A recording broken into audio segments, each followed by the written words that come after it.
When I returned, I felt a bit dizzy. 2 hours had passed, and I was tired. Suddenly, several images rushed into my mind, causing me a lot of confusion. I saw a crystal coffin where a beautiful young woman laid covered by a very fine golden cloth. Her eyes were closed, and her face had a peaceful expression.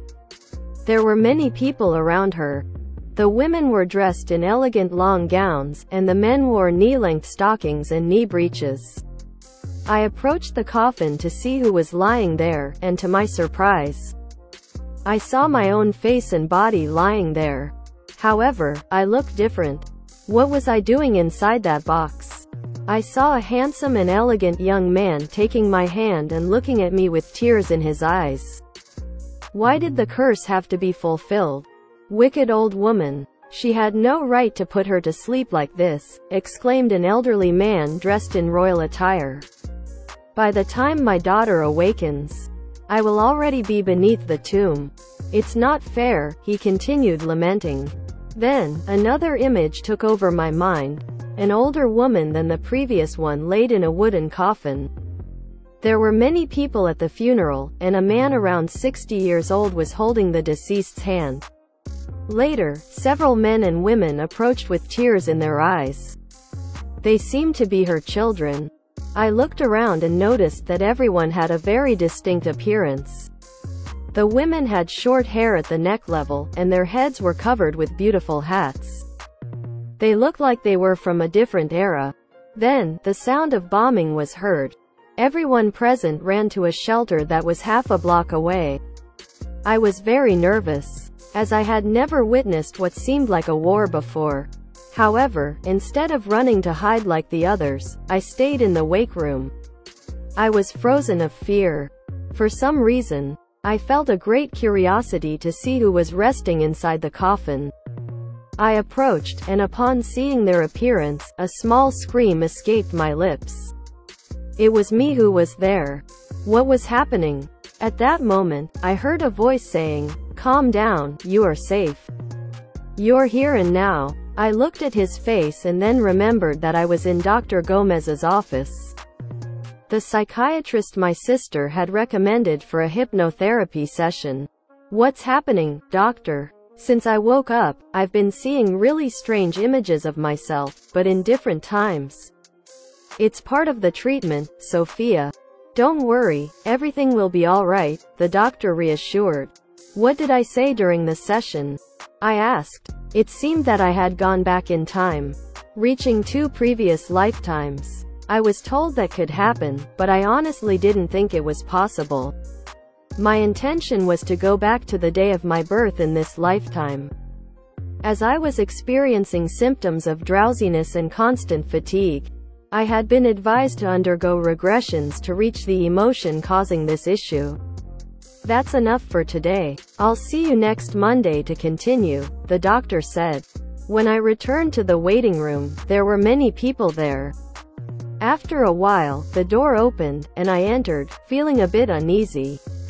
Lie down on the couch, instructed that renowned psychiatrist who had treated many people, helping them to heal. I heard the voice counting down, 3, 2, 1, and I felt increasingly relaxed. Suddenly, I found myself traveling through a sort of tunnel. Then, I saw a very bright white light.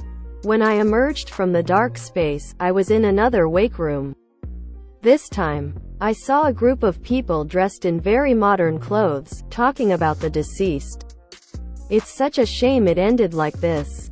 Since she fell into a coma, her family hasn't had a moment of peace, muttered an older, stout woman. Each person approached the deceased to say their final words and bid her farewell. I wanted to know who was inside that coffin. As I approached, I was left astonished once again. It was me lying there. However, I looked much older, yet it was still me. I began to cry, feeling helpless. I shouted at the man who had been my husband for 20 years. However, he didn't hear me, and he also looked much older. Then, I saw my children approaching to bid me a final farewell. But those little ones had become adults, each with their own families. "This can't be happening to me," I said, almost shouting. Then, I heard the sound of a clap, and I returned to the present. Dr. Gomez was looking at me with those green eyes that could penetrate into my inner self. "It's curious that you always see the same scene, but in different times," he said. Then, he played the recording of my regression for me to listen to everything I had said during the sessions. I couldn't believe it. I was a person who had lived multiple lives, and in the last session, I had traveled to my future. I had to avoid dying that way, in a coma for a long time and being a burden to my family.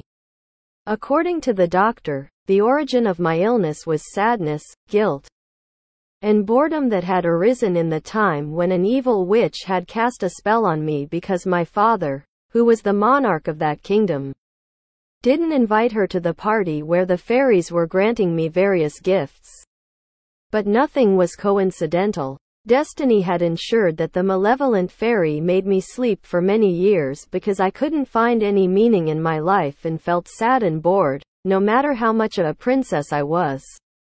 This pattern repeated itself throughout several lifetimes, including this one, to teach me that I must be grateful for what I have and accept things as they are. Emotions like sadness, guilt, and lack of acceptance can lead to illness and become an escape mechanism like a coma.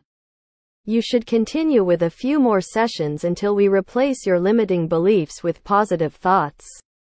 I also recommend practicing yoga and meditation to cleanse your body, mind, and emotions, the doctor concluded. So, I left that office with a big smile on my face.